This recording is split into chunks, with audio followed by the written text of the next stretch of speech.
Doctor Baba Saheb Ambedkar open university.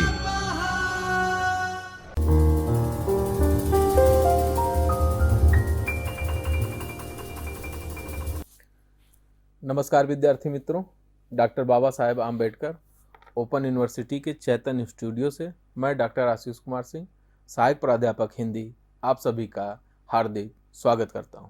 विद्यार्थी मित्रों, BA द्वितीय वर्ष एकांकी एवं अन्य गद्य विधाएं और व्याकरण, कोड है HND COM 202, जो द्वितीय वर्ष के हिंदी अनिवार्य का पाठ्यक्रम है, जिसके भाग 9 को लेकर मैं उपस्थित हुआ हूं। इकाई 9 जो है वो है हिंदी साहित्य के इतिहास पर पुनर्विचार, और यह है आलोचना के अंतर्गत आता है, जिसके प्रथम भाग में मैंने बातचीत किया है उसके उद्देश्य को लेकर, प्रस्तावना को लेकर, और लेखक परिचय के और जीवन परिचय और कृतित्व परिचय पे मैंने बातचीत की है इसके भाग 1 में, जिसके कुछ हिस्सों को हम सरसरी तौर पे देख लेते हैं। आलोचना हिंदी साहित्य के इतिहास और पुनर्विचार, नामवर सिंह। आलोचना की परिभाषा, जैसा कि मैंने इकाई 1 में बताया आप लोगों को, भाग 1 में इस इकाई को 2 भागों में बांटकर प्रस्तुत कर रहा हूं। तो प्रथम भाग में मैंने इसकी बात की कि हम साहित्य को जीवन की व्याख्या माने तो आलोचना को उस व्याख्या की व्याख्या मानना पड़ेगा। व्यक्तिगत रुचि के आधार पर किसी कृति की निंदा या प्रशंसा करना आलोचना का धर्म नहीं है। कृति की व्याख्या और विश्लेषण के लिए आलोचना में पद्धति और प्रणाली का महत्व होता है। आलोचना के समय आलोचक अपने व्यक्तिगत राग द्वेष, रुचि अरुचि से तभी बच सकता है जब पद्धति अनुसार वह वस्तुनिष्ठ होकर साहित्य के प्रति न्याय करे। उसके बाद हमने आलोचना पद्धति जो है 4 प्रकार की हैं, उस पर बातचीत की।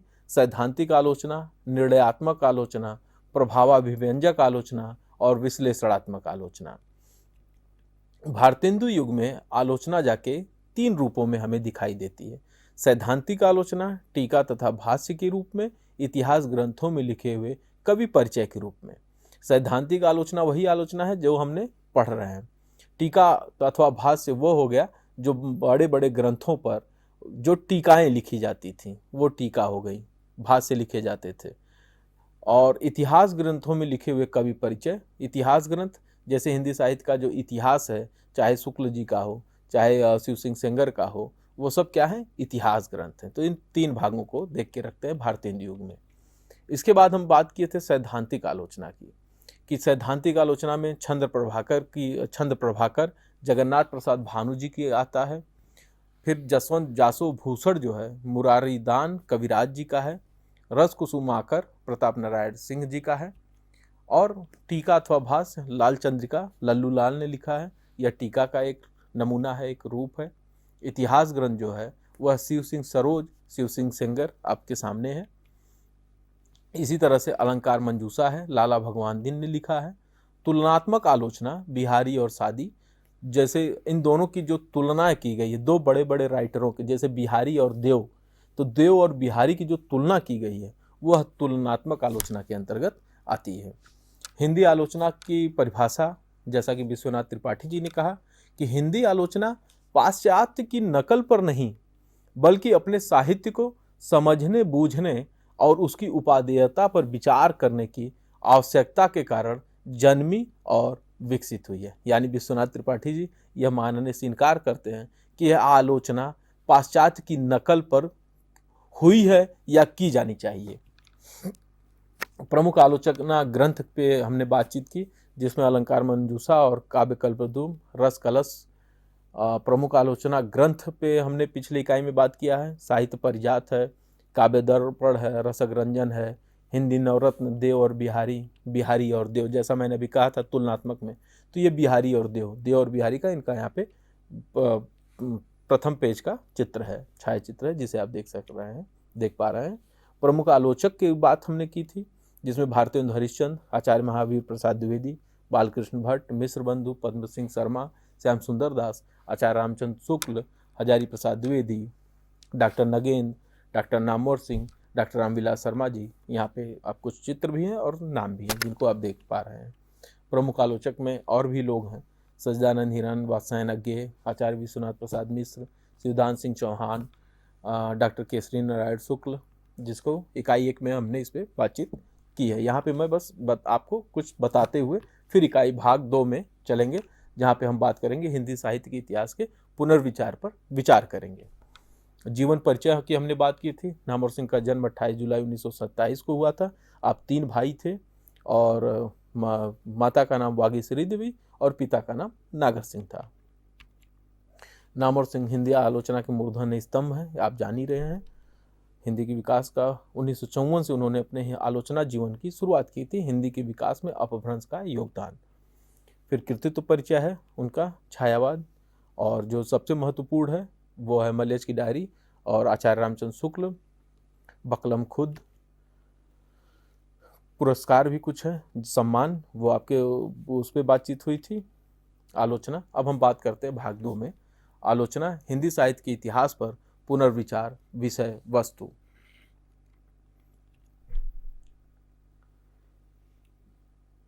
इतिहास लिखने की ओर कोई तभी प्रवृत्त होता है जब उसका ध्यान अपने इतिहास के निर्माण की ओर जाता है।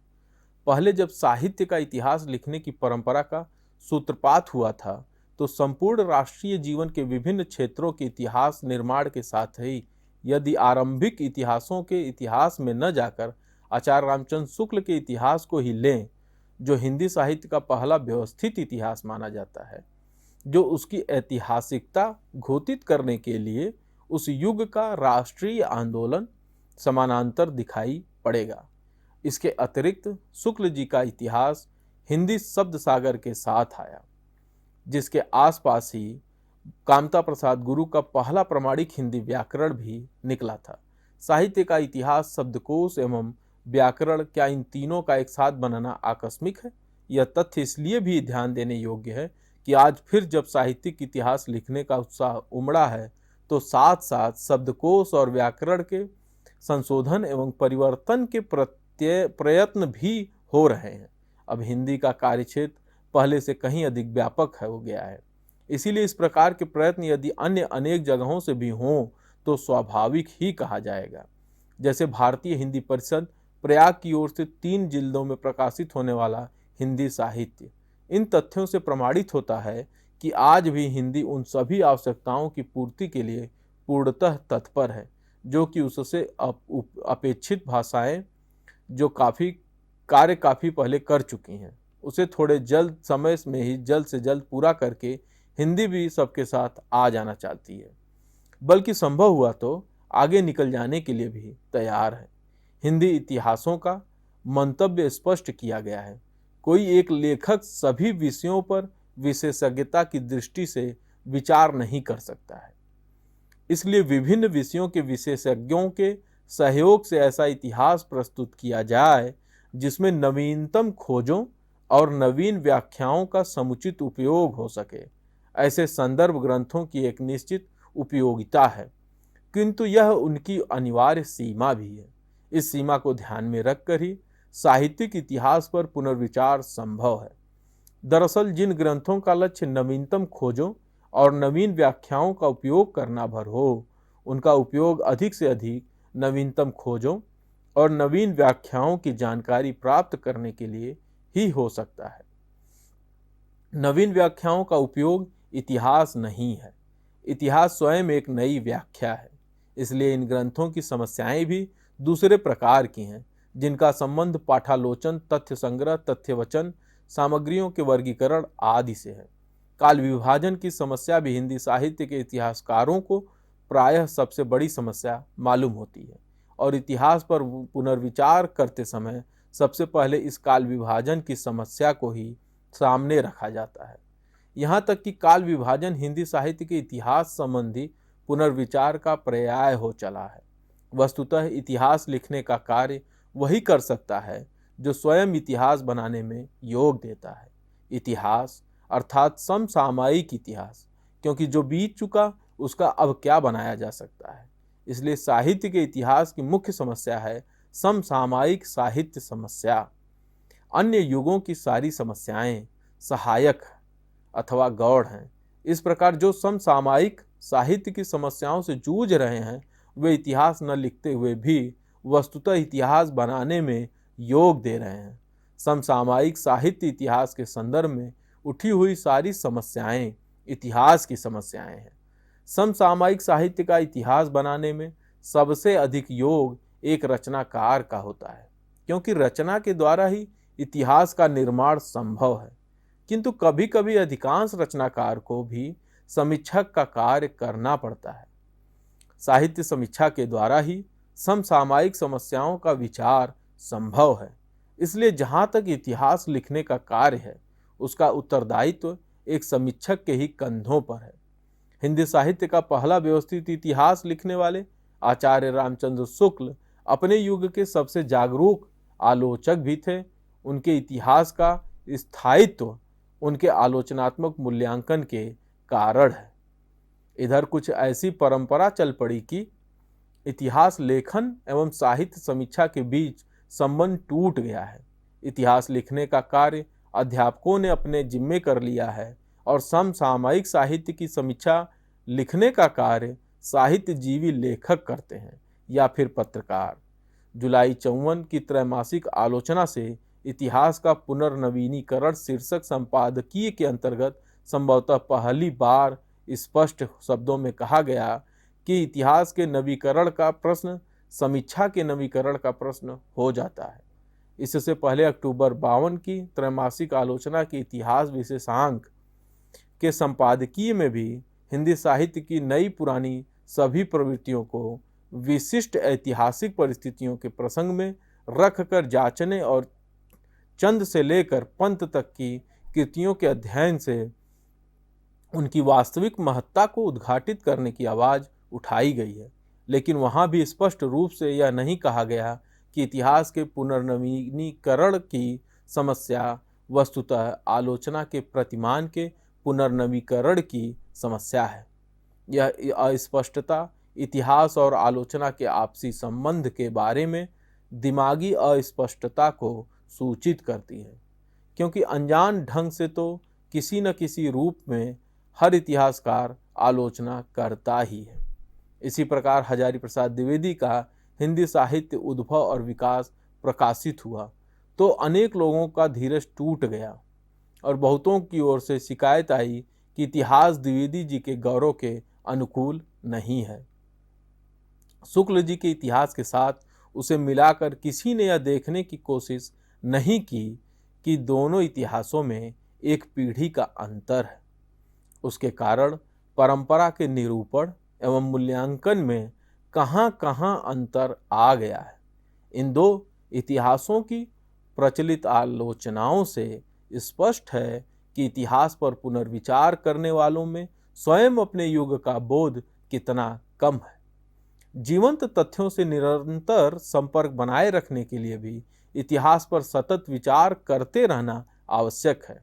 अपनी ऐतिहासिक चेतना को जीवंत बनाए रखने के लिए संबंधी पुनर्विचार का अर्थ है क्रमशः अपने वास्तव बोध को जटिल बनाते रहना, क्योंकि हमारे जाने या अनजाने किसी न किसी प्रकार इतिहास बोध सदा हमारे साथ है।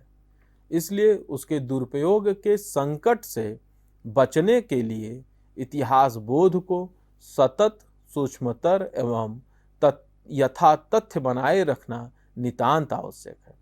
जब कोई रचनाकार देखता है कि किसी रचनाकार का उल्लेख आलोचना में केवल इसलिए होता है कि उसमें किसी वाद, संप्रदाय या प्रवृत्ति की अधिकांश विशेषताएं आपाततः मिल जाती हैं, तो वह अपनी विशिष्ट रचना प्रक्रिया को छोड़कर उस प्रवृत्ति विशेष से संबंध होने के लिए प्रचलित सामान्य परिपाटी का ही अनुसरण करना श्रेयस्कर समझता है। इस प्रकार रचना के क्षेत्र में नए प्रयोगों की संभावना कुंठित होती है और केवल रूढ़ियों की लीक बनती है। इतिहास की एक शिक्षा यह भी है कि वास्तविक इतिहास स्वतः आत्मनिषेध है। जिस इतिहास के बोझ से मन स्वयं उस इतिहास का अतिक्रमण कर जाए, सच्चा इतिहास वही है। मार्क्स का इतिहास दर्शन इतिहास से मुक्ति की यही चेतना प्रदान करता है। हिंदी साहित्य वस्तुतः एक आविष्कार है जिसे सुविधा और आवश्यकता के अनुसार पुनराविष्कृत किया जा सकता है, जो इतिहास का सक्रिय अंग है। उसके लिए हिंदी साहित्य स्वभावतः एक सतत गतिशील चैतन्य धारा है, जिसका स्वरूप निर्धारण बहुत कुछ आविष्कर्ता पर निर्भर है। इतिहास की यह मुक्तिदायिनी अस्थिरता या सापेक्षता ही वह नई दृष्टि है जिससे हिंदी साहित्य का सच्चा पुनर्मूल्यांकन संभव है। जैसा कि अंग्रेजी समीक्षक ने लिखा है, हर आलोचना एक कोड निर्धारित दर्पण है और किसी दृश्य को उद्भासित करने के लिए रोशनी एक निश्चित कोड से ही डाली जाती है। इससे भले ही उस दृश्य का एक भाग छाया में पड़ जाए, कहना न होगा कि ऐसे ही विभिन्न कोणों के प्रक्षिप्त आलोक से उद्भासित दृश्यों को एक संपूर्णता में रचनात्मक ढंग से पुनर्गठित करने से ही आज का वास्तविक इतिहास लेखन पूरा हो सकता है। कुछ सार बिंदु की बात करें, हिंदी के अन्य विधाओं गुण दोषों का उद्घाटन करना आलोचना या समालोचना कहा जाता है। भारतेंदु युग में आलोचना के 3 रूप मिलते हैं: सैद्धांतिक, टीका अथवा भाष्य तथा तीसरा इतिहास। भारतेंदु कृत नाटक, जगन्नाथ प्रसाद कृत छंद प्रभाकर आदि सैद्धांतिक आलोचना के ग्रंथ हैं। द्विवेदी युग के प्रमुख आलोचकों में लाला भगवान दिन, अलंकार मंजूषा आदि के नाम उल्लेखनीय हैं। मित्रों, इसी के साथ यह भाग 2 भी पूर्ण होता है। अब भाग 1 इकाई 9 की भाग 1 और भाग 2 को आपस में एक साथ जोड़कर आप पढ़ सकते हैं और इस इकाई के पढ़ने से आपको लाभान्वित होंगे। और इसी के साथ मैं अपने वाणी को विराम देता हूँ। बहुत बहुत धन्यवाद। नमस्कार। स्वाध्यायः परः